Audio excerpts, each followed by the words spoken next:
কেমিস্ট্রির ক্লাসে প্রত্যেককে স্বাগত। প্রশ্ন, আরএস নামকরণ থেকে।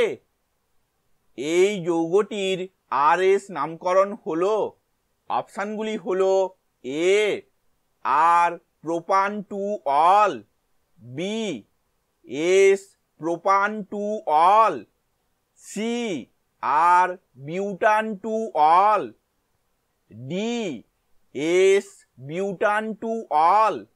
উত্তরটি হলো C R butan two ol. এই উত্তরের ব্যাখ্যাটি আমরা পরের স্লাইডে দেখব।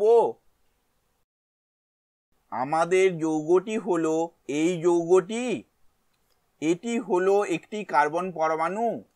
এই কার্বন পরমাণুটির সঙ্গে যুক্ত পরমাণু বা গ্রুপগুলি হলো OH group, ethyl group, hydrogen পরমাণু এবং মিথাইল গ্রুপ।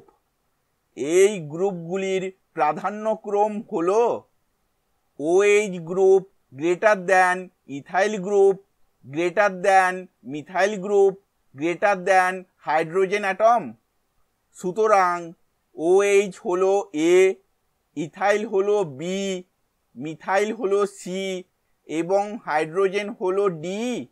এখানে গ্রুপ D অর্থাৎ হাইড্রোজেন উলম্ব রেখাতে অবস্থিত। এখন আমরা A to B to C দেখব। এটি ক্লকওয়াইজ, অতএব বিন্যাসটি হলো R। এই যৌগটিতে 4টি কার্বন পরমাণু আছে, 1, 2, 3 ও 4। সুতরাং এটি হলো বিউটান।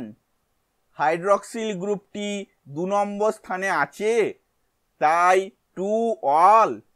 অতএব এই যৌগটির আরএস নামকরণ হলো আর বিউটান টু অল। ভিডিওটি দেখার জন্য ধন্যবাদ।